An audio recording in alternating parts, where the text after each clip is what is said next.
Welcome to rhythm of learning. ഇന്നത്തെ ക്ലാസ്സിൽ നമ്മൾ അന്തസ്രാവി വ്യവസ്ഥയെ കുറിച്ചാണ് പഠിക്കുന്നത്. ഇതിൽ കുറച്ച് ഗ്രന്ഥികൾ നമുക്ക് പഠിക്കാണ്ട് 2 ദിവസമായിട്ട് നമുക്ക് ഈ അന്തസ്രാവി വ്യവസ്ഥ പഠിച്ചു തീർക്കാം കേട്ടോ. അപ്പോ അന്തസ്രാവി വ്യവസ്ഥ അല്ലെങ്കിൽ എൻഡോക്രൈൻ സിസ്റ്റം എന്ന് പറഞ്ഞ എന്താ? അന്തസ്രാവി ഗ്രന്ഥികൾ ഉണ്ട് ധാരാളം. ഈ അന്തസ്രാവി ഗ്രന്ഥികളും അവ ഉൽപ്പാദിപ്പിക്കുന്ന ഹോർമോണുകളും ചേർന്നതിനെയാണ് അന്തസ്രാവി വ്യവസ്ഥ എന്ന് വിളിക്കുന്നത്. അപ്പൊ അന്തസ്രാവി വ്യവസ്ഥയെ കുറിച്ചാണ് നമ്മൾ പഠിക്കണേ. അന്തസ്രാവി വ്യവസ്ഥ എന്താന്നാ പറഞ്ഞേ? അന്തസ്രാവി വ്യവസ്ഥ എന്ന് പറഞ്ഞാൽ അന്തസ്രാവി ഗ്രന്ഥികൾ ഉണ്ട്. അന്തസ്രാവി ഗ്രന്ഥികൾ ഉൽപ്പാദിപ്പിക്കുന്ന കുറച്ച് ഹോർമോണുകൾ ഉണ്ട്. അപ്പൊ അതിനെല്ലാം കൂടിയതിനെയാണ് നമ്മൾ എന്ത് വിളിക്കുന്നത്? അന്തസ്രാവി വ്യവസ്ഥ എന്ന് വിളിക്കുന്നത്. ഇനി അന്തസ്രാവി വ്യവസ്ഥയിൽ അപ്പൊ ഓരോ ഗ്രന്ഥികളെ കുറിച്ച് നമുക്ക് പഠിക്കാം. ആദ്യത്തത് നമുക്ക് പാൻക്രിയാസിനെ കുറിച്ച് പഠിക്കാം. അപ്പൊ എന്താണ് പാൻക്രിയാസ് ഗ്രന്ഥിയുടെ പ്രത്യേകത? പാൻക്രിയാസ് ഗ്രന്ഥിയുമായി ബന്ധപ്പെട്ട് എന്തൊക്കെ കാര്യങ്ങളാണ് നമുക്ക് പരീക്ഷയ്ക്ക് ചോദിക്കാറുള്ളതെന്ന് പഠിച്ചാലോ? പാൻക്രിയാസ് ഗ്രന്ഥി അതായത് എൻസൈമുകള്, അതുപോലെ തന്നെ ഹോർമോണുകള് എന്നിവ ഉൽപ്പാദിപ്പിക്കുന്ന ഗ്രന്ഥിയാണ്. അപ്പൊ നമ്മുടെ ശരീരത്തിൽ എന്താണ് എൻസൈമുകളും അതുപോലെ തന്നെ ഹോർമോണുകളും ഉൽപ്പാദിപ്പിക്കുന്ന ഗ്രന്ഥിയെയാണ് നമ്മൾ എന്ത് വിളിക്കുന്നത്? പാൻക്രിയാസ് ഗ്രന്ഥി എന്ന് വിളിക്കുന്നത്. ഹോർമോണുകൾ എന്താണ്? ഹോർമോൺ എന്ന് പറഞ്ഞാൽ മനുഷ്യ ശരീരത്തിലെ രാസസന്ദേശവാഹകരാണ്. മനുഷ്യ ശരീരത്തിലെ രാസസന്ദേശവാഹകർ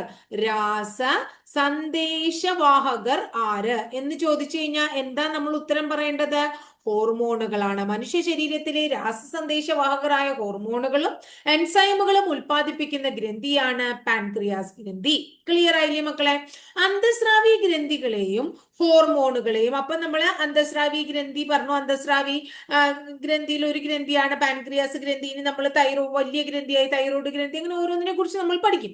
ഈ അന്തസ്രാവി ഗ്രന്ഥികൾ മൊത്തവും അവർ ഉൽപ്പാദിപ്പിക്കുന്ന ഹോർമോണുകളും അതുപോലെ തന്നെ അവയുമായി ബന്ധപ്പെട്ട രോഗങ്ങളും ഇതിനെ കുറിച്ചൊക്കെയുള്ള പഠനത്തെ നമ്മൾ എന്ത് വിളിക്കുന്നു എന്നറിയോ? എൻഡോക്രൈനോളജി എന്ന് വിളിക്കുന്നു. എന്താ വിളിക്കണേ? എൻഡോക്രൈനോളജി. ക്ലിയർ ആയോ? എന്താ എൻഡോക്രൈനോളജി എന്ന് പറഞ്ഞാൽ അന്തസ്രാവി ഗ്രന്ഥികളെയും അവ ഉൽപ്പാദിപ്പിക്കുന്ന ഹോർമോണുകളെയും അവയുമായി ബന്ധപ്പെട്ട രോഗങ്ങളെയും ഒക്കെ കുറിച്ചുള്ള പഠനത്തെയാണ് നമ്മൾ എന്ത് വിളിക്കുന്നത്?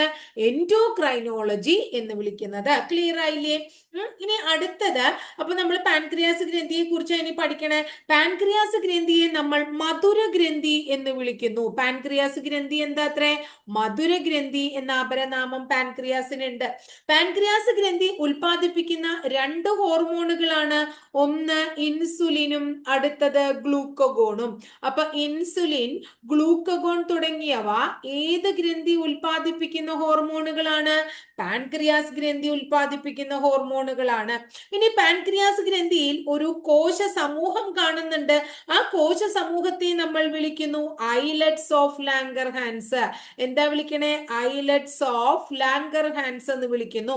അപ്പൊ ഐലറ്റ്സ് ഓഫ് ലാംഗർഹാൻസ് എന്താന്ന് മനസ്സിലാക്കണ്ടേ?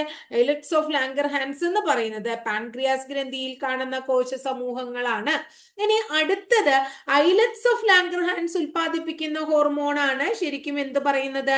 ഈ ഗ്ലൂക്കഗോൺ എന്ന് പറയുന്നത്. ഐലറ്റ്സ് ഓഫ് ലാംഗർഹാൻസ് ഉൽപ്പാദിപ്പിക്കുന്ന ഹോർമോണുകളാണ് ഗ്ലൂക്കഗോണും അതുപോലെ തന്നെ ശരിക്കും ഇൻസുലിൻ. പാൻക്രിയാസ് ഗ്രന്ഥി സ്രവിക്കുന്ന ഹോർമോണുകൾ എന്നല്ല, ഐലറ്റ്സ് ഓഫ് ലാംഗർഹാൻസ് ഉൽപ്പാദിപ്പിക്കുന്ന ഹോർമോണുകൾ എന്ന് ചോദിച്ചു കഴിഞ്ഞാൽ ഏത് നമ്മൾ പറയണം? രണ്ടൊന്ന് തന്നെയാട്ടോ, ഇൻസുലിനും ഗ്ലൂക്കഗോണുമാണ്.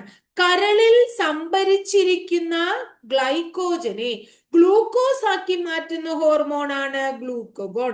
കരളില് സംഭരിച്ചു വെച്ചിരിക്കുന്ന, നമ്മുടെ കരളിൽ സംഭരിച്ചു വെച്ചിരിക്കുന്ന എന്തിനെ? ഗ്ലൈക്കോജനെ. കരളിൽ സംഭരിച്ചു വെച്ചിരിക്കുന്ന ഗ്ലൈക്കോജനെ എന്താക്കി മാറ്റുന്നു? ഗ്ലൂക്കോസ് ആക്കി മാറ്റുന്നു. ഗ്ലൂക്കോസ് ആക്കി മാറ്റുന്ന ഹോർമോണിനെയാണ് നമ്മൾ എന്ത് വിളിക്കുന്നത്? ഗ്ലൂക്കഗോൺ എന്ന് വിളിക്കുന്നത്. ഇനി കരളിലും പേശികളിലും വെച്ച് ഗ്ലൂക്കോസിനെ ഗ്ലൈക്കോജൻ ആക്കി മാറ്റുന്ന ഹോർമോണാണ് ഇൻസുലിൻ. എന്താണ്? കരളില് അതുപോലെ തന്നെ പേശികളിലൊക്കെ വെച്ച്, കരളിലും പേശികളിലും ഒക്കെ വെച്ച് ഗ്ലൂക്കോസിനെ ഗ്ലൈക്കോജനാക്കി മാറ്റുന്നു. ഗ്ലൈക്കോജനാക്കി മാറ്റുന്ന ഹോർമോണിനെയാണ് നമ്മൾ എന്ത് വിളിക്കുന്നത്? ഇൻസുലിൻ എന്ന് വിളിക്കുന്നത്. ഇൻസുലിൻ എന്ന് വിളിക്കുന്നത്. നമ്മൾ മുമ്പ് പഠിച്ചിട്ടുണ്ട്. ഇൻസുലിൻ കണ്ടെത്തിയത് ആരൊക്കെ ചേർന്നാണ്? ഫ്രെഡറിക് ബാന്റിങ്ങും ചാൾസ് ബെസ്റ്റും ചേർന്നാണ്. നമ്മൾ ഓൾറെഡി പഠിച്ചു വെച്ചിട്ടുള്ളതാണ്. ഇൻസുലിൻ കണ്ടെത്തിയത് ഫ്രെഡറിക് ബാന്റിങ്ങും ചാൾസ് ബെസ്റ്റുമാണ്. അപ്പൊ ഇത്രയും കാര്യം എന്ന് പറഞ്ഞാൽ നമ്മൾ അന്തസ്രാവി ഗ്രന്ഥി, അവ ഉൽപ്പാദിപ്പിക്കുന്ന അന്തസ്രാവി ഗ്രന്ഥികളും അവ ഉൽപ്പാദിപ്പിക്കുന്ന ഹോർമോണുകളും ചേർന്നതിനെയാണ് നമ്മൾ അന്തസ്രാവി വ്യവസ്ഥ എന്ന് വിളിക്കുന്നത്. അല്ലെ? അന്തസ്രാവി വ്യവസ്ഥയിൽ നമ്മൾ പാൻക്രിയാസിനെ കുറിച്ചാ പഠിക്കണേന്ന് പറഞ്ഞു. പാൻക്രിയാസിന്റെ പ്രത്യേകത എന്താണ്? എൻസൈമുകള്, ഹോർമോണുകള് എന്നിവ ഉൽപ്പാദിപ്പിക്കുന്ന ഗ്രന്ഥിയാണ് പാൻക്രിയാസ്. ഈ ഹോർമോണുകൾ മനുഷ്യ ശരീരത്തിലെ രാസസന്ദേശവാഹകരാണ്. ഇനി അന്തസ്രാവി ഗ്രന്ഥികളെയും ഹോർമോണുകളെയും അവയുമായി ബന്ധപ്പെട്ട രോഗങ്ങളെയും ഒക്കെ കുറിച്ചുള്ള പഠനത്തെ എൻഡോക്രൈനോളജി എന്ന് വിളിക്കുന്നു. പാൻക്രിയാസ് ഗ്രന്ഥി ഒരു മധുര ഗ്രന്ഥി എന്നറിയപ്പെടുന്ന ഗ്രന്ഥിയാണ്. പാൻക്രിയാസ് ഗ്രന്ഥി അല്ലെങ്കിൽ പാൻക്രിയാസ് ഗ്രന്ഥിയിൽ കാണപ്പെടുന്ന കോശ സമൂഹമായ ഐലറ്റ്സ് ഓഫ് ലാംഗർഹാൻസ് എന്നിവ അവ ഉൽപ്പാദിപ്പിക്കുന്ന ഹോർമോണുകളാണ്. എന്തൊക്കെ? ഇൻസുലിനും അതുപോലെ തന്നെ ഗ്ലൂക്കഗോണും. ഇൻസുലിനും ഗ്ലൂക്കഗോണും. കരളിൽ സംഭരിച്ചിരിക്കുന്ന ഗ്ലൈക്കോജനെ ഗ്ലൂക്കോസ് ആക്കി മാറ്റുന്ന ഹോർമോണാണ് ഗ്ലൂക്കഗോൺ. എന്താണ്? കരളിൽ സംഭരിച്ചിരിക്കുന്ന ഗ്ലൈക്കോജനെ ഗ്ലൂക്കോസ് ആക്കി മാറ്റുന്ന ഹോർമോണാണ് എന്ത് പറഞ്ഞ? ഗ്ലൂക്കഗോൺ എന്ന് പറഞ്ഞ. കരളിലും അതുപോലെ തന്നെ പേശികളിലും വെച്ച് ഗ്ലൂക്കോസിനെ ഗ്ലൈക്കോജനാക്കി മാറ്റുന്ന ഹോർമോണാണ് ഇൻസുലിൻ. ഇൻസുലിൻ കണ്ടെത്തിയത് ഫ്രെഡറിക് ബാന്റിങ്ങും ചാൾസ് ബെസ്റ്റും ചേർന്നാണ്. ഇനി രക്തത്തിൽ ഗ്ലൂക്കോസിന്റെ അളവ് നിയന്ത്രിക്കുന്ന ഹോർമോണുകൾ ഏതൊക്കെയാണ്? നമ്മുടെ രക്തത്തിലെ ഗ്ലൂക്കോസിന്റെ അളവ് നമുക്കറിയാം. ആൾക്കാർക്ക് ഷുഗർ ഒക്കെ ഉണ്ടാവും എന്ന് പറയണ കേട്ടിട്ടുണ്ട് ഇല്ലേ? ആ രക്തത്തിലെ ഗ്ലൂക്കോസിന്റെ അളവിനെ നിയന്ത്രിക്കുന്നത് ഇൻസുലിനും ഗ്ലൂക്കഗോണുമാണ് എന്ന് മനസ്സിലാക്കുക. രക്തത്തിലെ ഗ്ലൂക്കോസിന്റെ അളവിനെ നിയന്ത്രിക്കുന്നത് ഇൻസുലിനും ഗ്ലൂക്കഗോണുമാണ് എന്ന് മനസ്സിലാക്കണം. ഒരാളുടെ രക്തത്തിലെ ഗ്ലൂക്കോസിന്റെ സാധാരണഗതിയിലുള്ള അളവ് 70 മുതൽ 110 ml വരെയാണ്. 70 മുതൽ 110 മില്ലിഗ്രാം വരെയാണ് per 100 ml. 70 to 110 milligram per 100 ml ആണ് രക്തത്തിലെ ഗ്ലൂക്കോസിന്റെ സാധാരണ അളവ്. നമ്മുടെ 10ാം ക്ലാസ്സിലെ കുട്ടികളുടെ SCERT പുസ്തകത്തിൽ കൊടുത്തേക്കുന്നതാണ് ഇത് കേട്ടോ. 70 മുതൽ 110 mg വരെയാണെന്ന് വെച്ചാൽ നമ്മളിപ്പോഴേ ബ്ലഡ് പരിശോധിക്കാൻ പോകും. അപ്പൊ നമ്മൾ ഓരോരോ നമ്മൾ ശ്രദ്ധിച്ചു നോക്കി അറിയാം, പല ലാബുകളിലും പല അളവുകളായിട്ടാണ് ഇവിടെ കൊടുത്തിരിക്കുന്നത്. ശരിക്കും നമ്മൾ ആദ്യം പ്രഭാത ഭക്ഷണത്തിന് മുമ്പ് രക്തപരിശോധന നടത്തും, എത്രമാത്രം ഉണ്ട് എന്ന് അറിയാൻ വേണ്ടിയിട്ട്. അതിൽ രക്തത്തിന്റെ ഗ്ലൂക്കോസിന്റെ തോത് എത്രയാലാണ് നമുക്ക് പ്രമേഹം ഉണ്ടാവണേന്ന് പറയുകയാണെങ്കിൽ എത്രയാ 126 മില്ലിഗ്രാം പെർ 100 ml എന്നാണ് നമ്മൾ ഇതിലൊക്കെ കാണാം, സാധാരണ നിലയിൽ ഇങ്ങനെ ലാബിലൊക്കെ. പക്ഷെ നമ്മൾ ഇത് ശ്രദ്ധിച്ചോളൂ, രക്തത്തിലെ ഗ്ലൂക്കോസിന്റെ സാധാരണ അളവ് എന്ന് പറയുന്നത് 70 to 110 ml ആണെന്നുള്ളതാണ്. മില്ലിഗ്രാം പെർ 100 ml എന്നാണ് ബയോളജി ബുക്കുകളിൽ കൊടുത്തേക്കണം കേട്ടോ, SCERT പുസ്തകങ്ങളിൽ. അതൊന്ന് ശ്രദ്ധിച്ചു വെച്ചോളൂ നിങ്ങൾ. ഇനി അടുത്തത് നമ്മൾ തൈറോയിഡ് ഗ്രന്ഥിയെ കുറിച്ചാട്ടോ പഠിക്കണേ മക്കളെ. തൈറോയിഡ് ഗ്രന്ഥി എല്ലാവർക്കും തൈറോയിഡിനെ കുറിച്ച് നമ്മൾ കേട്ടിട്ടുള്ളതാണ്. തൈറോയിഡ് ഗ്രന്ഥിയെ കുറിച്ച് പറയുമ്പോൾ എന്താ പറയേണ്ടത് വെച്ചാൽ, ഏറ്റവും വലിയ അന്തസ്രാവി ഗ്രന്ഥി അത്രേ, ഏറ്റവും വലിയ അന്തസ്രാവി. ഇപ്പൊ അന്തസ്രാവി വ്യവസ്ഥയെ കുറിച്ചല്ലേ നമ്മൾ പഠിക്കണേ. അന്തസ്രാവി വ്യവസ്ഥയില് കുറേയധികം ഗ്രന്ഥികൾ ഉണ്ട് എന്ന് പറഞ്ഞുല്ലോ. അപ്പൊ ഏറ്റവും വലിയ അന്തസ്രാവി ഗ്രന്ഥി ഏതാന്ന് ചോദിച്ചു കഴിഞ്ഞാൽ ഏതാ പറയാ? നമ്മള് തൈറോയിഡ് ഗ്രന്ഥിയാണ് നമ്മൾ പറയണ്ടേ. ഇനി ഇതിനൊരു പേരുണ്ട്, അറിയോ നിങ്ങൾക്ക്? ആദംസ് ആപ്പിൾ എന്നാ ഇതിന്റെ പേര്. ആദംസ് ആപ്പിൾ എന്ന് വിളിക്കുന്നത് തൈറോയിഡ് ഗ്രന്ഥിയാണ്. തൈറോയിഡ് ഗ്രന്ഥിക്ക് ചിത്രശലഭത്തിന്റെ ആകൃതിയായിട്ടാ പറയണേ. കാണുമ്പോൾ നമുക്ക് ചിത്രശലഭം പോലെ തോന്നും. അപ്പൊ തൈറോയിഡ് ഗ്രന്ഥി ഏറ്റവും വലിയ അന്തസ്രാവി ഗ്രന്ഥിയാണ്, ആദംസ് ആപ്പിൾ എന്ന് വിളിക്കുന്നു. ചിത്രശലഭത്തിന്റെ ആകൃതിയാണ് തൈറോയിഡ് ഗ്രന്ഥിക്ക്. തൈറോയിഡ് ഗ്രന്ഥി ഉൽപ്പാദിപ്പിക്കുന്ന ഹോർമോണുകളാണ് തൈറോക്സിനും കാൽസിറ്റോണിനും. തൈറോയിഡ് ഗ്രന്ഥി ഉൽപ്പാദിപ്പിക്കുന്ന ഹോർമോണുകൾ ഏതൊക്കെയാണ്? തൈറോക്സിൻ ഒന്ന്, അടുത്തത് കാൽസിറ്റോണിൻ. കാൽസിറ്റോണിൻ തുടങ്ങിയവ തൈറോയിഡ് ഗ്രന്ഥി ഉൽപ്പാദിപ്പിക്കുന്ന ഹോർമോണുകളാണ് എന്ന് മനസ്സിലാക്കാം. തൈറോക്സിനും കാൽസിറ്റോണിനും തൈറോയിഡ് ഗ്രന്ഥി ഉൽപ്പാദിപ്പിക്കുന്ന ഉൽപ്പാദിപ്പിക്കുന്ന ഹോർമോണുകളാണ്. തൈറോക്സിന്റെ എന്താ പറയുന്നത്, കുട്ടികളുടെയൊക്കെ ശരീര വളർച്ചയുണ്ടല്ലോ, അതിനെ നിയന്ത്രിക്കുന്ന ഹോർമോണാണ് കേട്ടോ തൈറോക്സിൻ. കുട്ടികളുടെ ശരീര വളർച്ച, കുട്ടികളുടെ ശരീരത്തിന്റെ വളർച്ച നിയന്ത്രിക്കുന്നത് ഏതാണ്? തൈറോക്സിൻ ആണ്. ഇനി തൈറോക്സിന്റെ ഉൽപാദനം കുറയുന്ന അവസ്ഥ, തൈറോക്സിന്റെ പ്രൊഡക്ഷൻ കുറഞ്ഞാൽ, തൈറോക്സിന്റെ പ്രൊഡക്ഷൻ കുറയുമ്പോൾ ഉണ്ടാകുന്ന അവസ്ഥയെ ഹൈപ്പോതൈറോയിഡിസം എന്ന് വിളിക്കുന്നു. തൈറോക്സിന്റെ ഉൽപാദനം കുറയുമ്പോൾ നമ്മൾ എന്ത് വിളിക്കുന്നു? ഹൈപ്പോതൈറോയിഡിസം എന്ന് വിളിക്കുന്നത് തൈറോക്സിന്റെ പ്രൊഡക്ഷൻ കുറയുന്ന അവസ്ഥയാണ്. തൈറോക്സിന്റെ ഉൽപാദനം കൂടുന്ന അവസ്ഥയെ നമ്മൾ എന്ത് വിളിക്കുന്നു? ഹൈപ്പർ തൈറോയിഡിസം എന്ന് വിളിക്കുന്നു. അപ്പൊ തൈറോക്സിന്റെ ഉൽപാദനം കൂടുന്ന അവസ്ഥയെ ഹൈപ്പർ തൈറോയിഡിസം എന്നും തൈറോക്സിന്റെ ഉൽപാദനം കുറയുന്ന അവസ്ഥയെ ഹൈപ്പോ തൈറോയിഡിസം എന്നും വിളിക്കുന്നു. ഇനി അടുത്തത്, ഈ തൈറോക്സിന്റെ ഉൽപാദനത്തിന് ആവശ്യമായിട്ടുള്ള മൂലകം ഏത്? തൈറോക്സിന്റെ ഉൽപാദനത്തിന് ആവശ്യമായിട്ടുള്ള മൂലകം അയഡീൻ ആണ്. തൈറോക്സിന്റെ വളരെ ഇമ്പോർട്ടന്റ് ആണ്, പരീക്ഷയ്ക്ക് ചോദിച്ചിട്ടുള്ളതാണ്. തൈറോക്സിന്റെ ഉൽപാദനത്തിന് ആവശ്യമായിട്ടുള്ള മൂലകം അയഡീൻ ആണ്. ഈ അയഡിന്റെ അളവ് കുറയുന്നത് മൂലം തൈറോയിഡ് ഗ്രന്ഥി വിങ്ങുന്ന അവസ്ഥയെ നമ്മൾ ഗോയിറ്റർ എന്ന് വിളിക്കുന്നു. ഗോയിറ്റർ. അപ്പൊ എന്താണ് ഗോയിറ്റർ? എന്തിന്റെ കുറവ് മൂലമാണ് ഉണ്ടാകുന്നത്? അയഡിന്റെ കുറവ് മൂലം, അല്ലെ? ഈ അയഡിന്റെ കുറവ് മൂലം ഉണ്ടാകുന്ന അവസ്ഥയാണ് എന്ത്? ഗോയിറ്റർ. അപ്പൊ അയഡിന്റെ കുറവ് മൂലം തൈറോയിഡ് ഗ്രന്ഥി വിങ്ങുന്ന അവസ്ഥയെ വിളിക്കുന്ന പേരാണ് ഗോയിറ്റർ. തൈറോക്സിന്റെ ഉൽപാദനം കുറയുന്നത് മൂലം കുട്ടികളിൽ വളർച്ച മുരടിക്കും. അതായത് കുട്ടികളിലെ വളർച്ചയ്ക്ക് അത്യാവശ്യമായിട്ടുള്ള കാര്യമാണ് തൈറോക്സിൻ എന്ന് നമ്മൾ നേരത്തെ പഠിച്ചോളൂ. അപ്പോ ഈ തൈറോക്സിൻ കുറയാണെന്ന് വിചാരിക്കുക. തൈറോക്സിന്റെ ഉൽപാദനം കുറയുകയാണെങ്കിൽ, തൈറോക്സിൻ പ്രൊഡക്ഷൻ കുറഞ്ഞ കുട്ടികളുടെ എന്ത് കുറയും? വളർച്ച കുറയും. അതിനെ നമ്മൾ എന്ത് വിളിക്കും? ക്രെട്ടനിസം എന്ന് വിളിക്കും. എന്താ വിളിക്കുക? ക്രെട്ടനിസം എന്നാ വിളിക്കുക. എന്നാൽ തൈറോക്സിന്റെ ഉൽപാദനം കുറയുന്നത് മൂലം കുട്ടികളിൽ വളർച്ച മുരടിക്കുന്ന അവസ്ഥയെ ക്രെട്ടനിസം എന്ന് പറയും. തൈറോക്സിന്റെ ഉൽപാദനം കുറയുന്നത് മൂലം മുതിർന്നവരിൽ ഉണ്ടാകുന്ന രോഗത്തെ, ഇത് കുട്ടികളിൽ ഉണ്ടാകുന്ന രോഗമാണ്, കുട്ടികളിൽ ക്രെട്ടനിസം. ഇനി മുതിർന്നവരിൽ ഉണ്ടാകുന്ന രോഗത്തെ മിക്സഡിമ എന്ന് വിളിക്കുന്നു. എന്ത് വിളിക്കുന്നു? മിക്സഡിമ എന്ന് വിളിക്കുന്നു. അപ്പൊ തൈറോക്സിന്റെ ഉൽപാദനം കുറയുന്നത് മൂലം കുട്ടികളിൽ വളർച്ച മുരടിക്കുന്നതിനെ നമ്മൾ ക്രെട്ടനിസം എന്നും, തൈറോക്സിന്റെ ഉൽപാദനം കുറയുന്നത് മൂലം മുതിർന്നവരിൽ ഉണ്ടാകുന്ന രോഗത്തെ മിക്സഡിമ എന്നും വിളിക്കുന്നു. ഇനി തൈറോക്സിന്റെ ഉൽപാദനം കൂടുന്നത് കൊണ്ട്, തൈറോക്സിന്റെ പ്രൊഡക്ഷൻ കൂടുന്നത് കൊണ്ട്, തൈറോക്സിന്റെ പ്രൊഡക്ഷൻ കൂടിയാൽ ഉണ്ടാകുന്ന രോഗമാണ് എക്സോഫ്താൽമിക് ഗോയിറ്റർ. തൈറോക്സിന്റെ ഉൽപാദനം കൂടിയാൽ ഉണ്ടാകുന്ന രോഗമാണ് എക്സോഫ്താൽമിക് ഗോയിറ്റർ. ഉൽപാദനം കൂടിയാൽ എക്സോഫ്താൽമിക് ഗോയിറ്റർ എന്ന് പറയുന്ന രോഗം ഉണ്ടാകുന്നു. തൈറോക്സിന്റെ ഉൽപാദനം കൂടിയാൽ ഉണ്ടാകുന്ന രോഗമാണ് എക്സോഫ്താൽമിക് ഗോയിറ്റർ. ഈ രോഗത്തെ നമ്മൾ ഗ്രേവ്സ് ഡിസീസ് എന്ന് വിളിക്കുന്നു. എന്ത് വിളിക്കുന്നു? ഗ്രേവ്സ് ഡിസീസ് എന്നും വിളിക്കുന്നു. അപ്പൊ ഇത്രയാണ് നമുക്ക് തൈറോയിഡ് ഗ്രന്ഥി. വളരെ ഇമ്പോർട്ടന്റ് ആണ്. തൈറോയിഡ് ഗ്രന്ഥിയുമായിട്ട് ബന്ധപ്പെട്ടിട്ട് പരീക്ഷയ്ക്ക് ചോദിക്കാറുള്ള ചോദ്യങ്ങൾ വളരെ കൂടുതലാണ്. ഏറ്റവും വലിയ അന്തസ്രാവി ഗ്രന്ഥിയാണ് തൈറോയിഡ് ഗ്രന്ഥി. ഇതിന് ആദംസ് ആപ്പിൾ എന്ന പേരുണ്ട്. ഇത് ചിത്രശലഭത്തിന്റെ ആകൃതിയിലാണ് കാണപ്പെടുന്നത്. തൈറോയിഡ് ഗ്രന്ഥി ഉൽപ്പാദിപ്പിക്കുന്നതാണ് തൈറോക്സിൻ, കാൽസിറ്റോണിൻ തുടങ്ങിയ ഹോർമോണുകൾ. ഈ കുട്ടികളിലെ ശരീര വളർച്ച നിയന്ത്രിക്കുന്ന ഹോർമോണൊക്കെയാണ് എന്ത് പറയുന്നത്? തൈറോക്സിൻ എന്ന് പറയുന്നത്. തൈറോക്സിന്റെ ഉൽപാദനം കുറയുന്നത് മൂലം ഹൈപ്പോതൈറോയിഡിസം എന്ന് പറയുന്ന രോഗമുണ്ടാകുന്നു. തൈറോക്സിന്റെ ഉൽപാദനം കൂടുന്നത് മൂലം ഹൈപ്പർ തൈറോയിഡിസം എന്ന് പറയുന്ന രോഗമുണ്ടാകുന്നു. അയഡിന്റെ അളവ് കുറയുന്നത് മൂലം തൈറോയിഡ് ഗ്രന്ഥി വിങ്ങുന്ന അവസ്ഥയെ നമ്മൾ ഗോയിറ്റർ എന്ന് വിളിക്കുന്നു.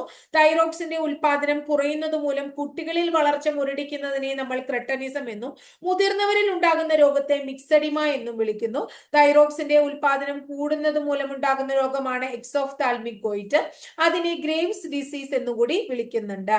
ഇനി അടുത്തത് നമുക്ക് വിളിക്കാൻ എന്താ പറയാ, പരീക്ഷയ്ക്ക് ചോദിക്കാറുള്ള ഒരു ചോദ്യമാണ് പാരാതൈറോയിഡ് ഗ്രന്ഥി. പാരാതൈറോയിഡ് ഗ്രന്ഥി കേട്ടോ.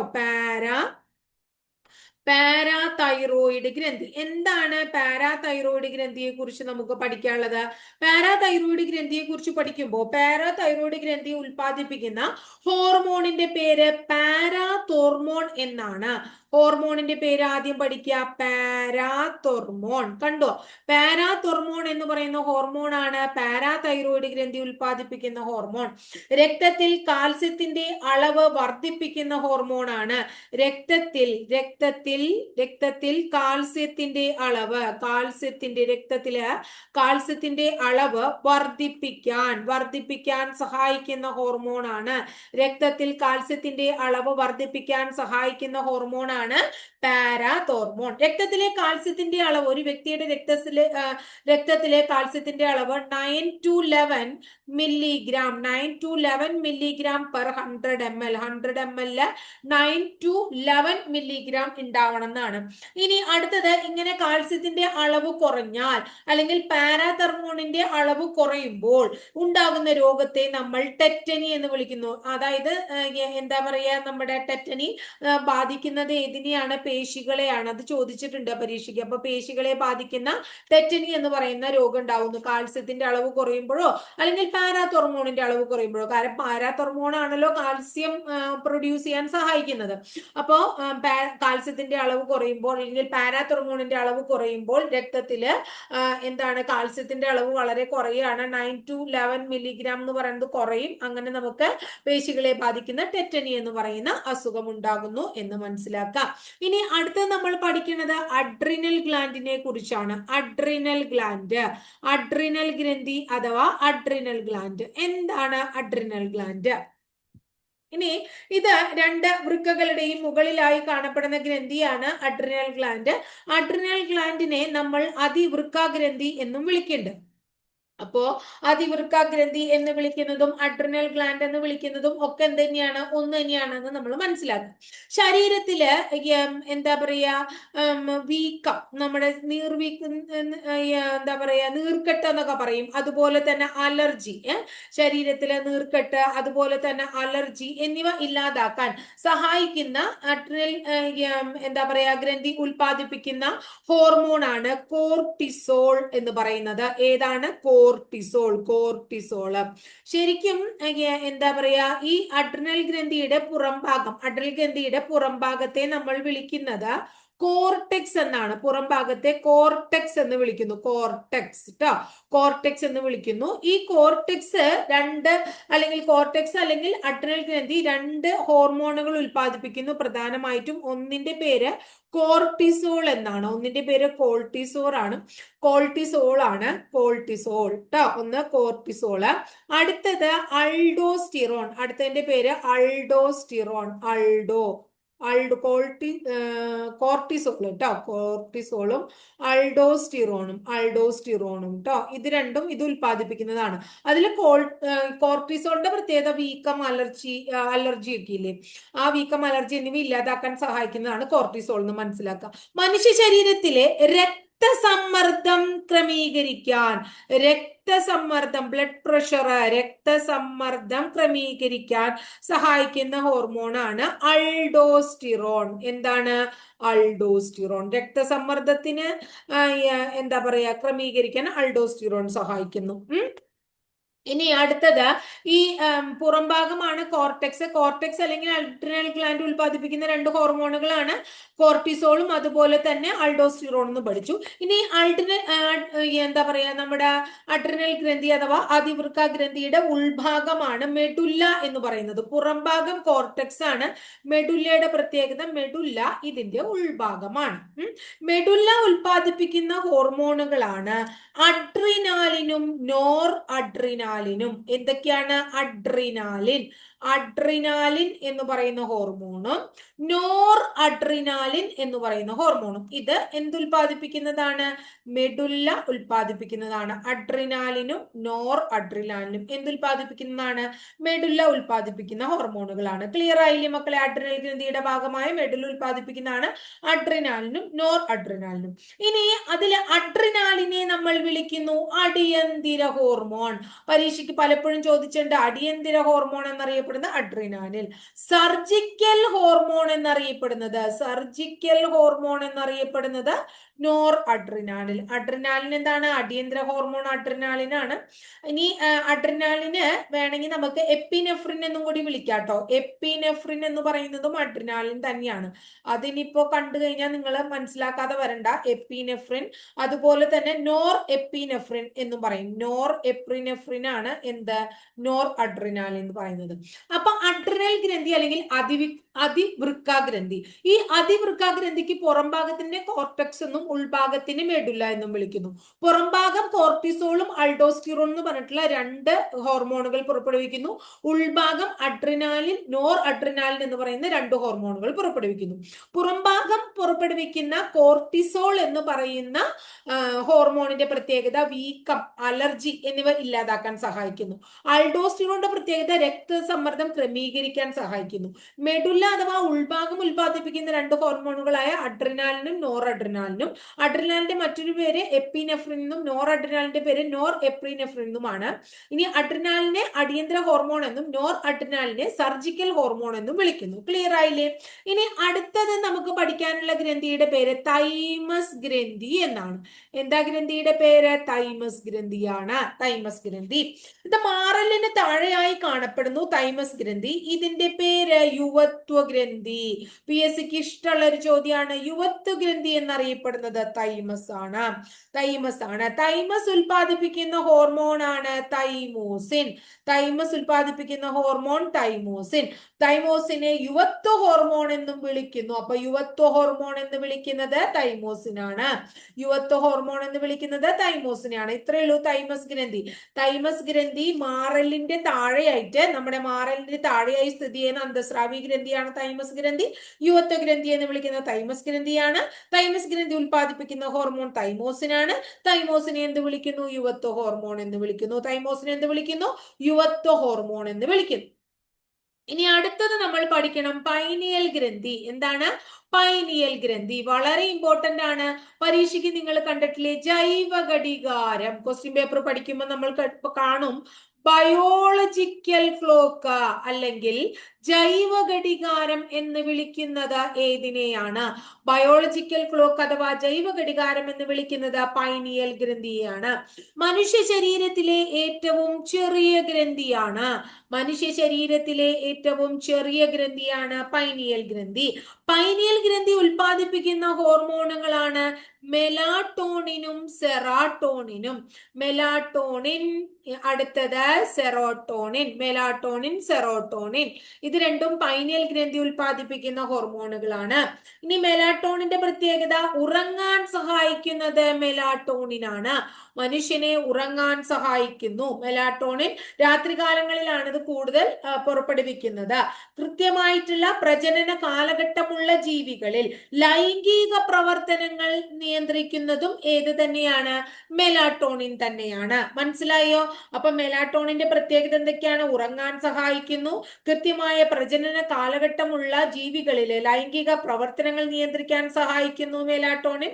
പകൽ സമയത്ത് അപേക്ഷിച്ച് രാത്രികാലങ്ങളിൽ കൂടുതൽ ഉൽപ്പാദിപ്പിക്കുന്നു ഏത്? മെലാട്ടോണിൻ. ഇപ്പൊ പീനിയൽ ഗ്രന്ഥി ജൈവ ഘടികാരം അഥവാ ബയോളജിക്കൽ ക്ലോക്ക് എന്നറിയപ്പെടുന്നു. മനുഷ്യ ശരീരത്തിൽ ഏറ്റവും ചെറിയ ഗ്രന്ഥിയാണ്. മെലാട്ടോണിൻ, സെറാട്ടോണിൻ എന്ന് പറയുന്ന 2 ഹോർമോണുകൾ പ്രൊഡ്യൂസ് ചെയ്യുന്നു. ഉറങ്ങാൻ സഹായിക്കുന്നതും കൃത്യമായ പ്രജനന കാലഘട്ടമുള്ള ജീവികളിൽ ലൈംഗിക പ്രവർത്തനങ്ങൾ നടത്താൻ നിയന്ത്രിക്കുന്നതും അതുപോലെ തന്നെ രാത്രികാലങ്ങളിൽ കൂടുതലുമായി ഉൽപ്പാദിപ്പിക്കുന്നതുമായിട്ടുള്ള ഹോർമോണാണ് മെലാട്ടോണിൻ എന്ന് പറയുന്നത്. ക്ലിയർ ആയോ നിങ്ങൾക്ക്? അപ്പൊ ഇത്രയാണ്. ഇനി അടുത്തത് പിറ്റ്യൂട്ടറി ഗ്ലാൻഡ്, അതുപോലെ ഹൈപ്പോതലാമസ്, പിന്നെ എന്താ പറയുന്നത്, പ്രത്യുൽപാദന വ്യവസ്ഥ, അങ്ങനെയൊക്കെയുള്ള 1-2 കാര്യങ്ങൾ നമുക്ക് അടുത്ത ക്ലാസ്സിൽ പഠിക്കാം. പിന്നെ നമുക്ക് ജ്ഞാനേന്ദ്രിയങ്ങളാണ് പ്രധാനമായിട്ടും പഠിക്കാനുള്ളതും കൂടെ കഴിയുമ്പോൾ നമ്മുടെ ഈ മനുഷ്യ ശരീരത്തിനെ കുറിച്ചുള്ള പൊതുവായിട്ടുള്ള അറിവ് എന്ന് പറയുന്ന ഭാഗം കഴിയും. അപ്പൊ ബയോളജി നമ്മുടെ തീരും. അപ്പൊ ഇത്രയുള്ളൂ ഇന്നത്തെ ക്ലാസ്സിൽ. ക്ലാസ്സൊക്കെ ഇഷ്ടപ്പെട്ടു വെച്ചാൽ ഒന്ന് ലൈക്ക് ചെയ്യണം കേട്ടോ ടീച്ചറുടെ ക്ലാസ്സുകള്. അതുപോലെ തന്നെ കൂട്ടുകാരിലേക്ക് ഷെയർ ചെയ്യുക. ആദ്യമായിട്ട് ചാനൽ കാണുന്നവരൊന്ന് സബ്സ്ക്രൈബ് ചെയ്യുക. അതോടൊപ്പം ബെല്ലൈക്കൺ കൂടി ഒന്ന് എനേബിൾ ചെയ്യുമ്പോൾ ഓരോ ദിവസം അപ്ലോഡ് ചെയ്യുന്ന വീഡിയോസ് കൃത്യമായിട്ട് നോട്ടിഫിക്കേഷൻ ആയിട്ട് ലഭിക്കുകയും ചെയ്യും കേട്ടോ. അടുത്ത ദിവസം മറ്റൊരു ടോപ്പിക്കുമായി നമുക്ക് വീണ്ടും കാണാം കേട്ടോ.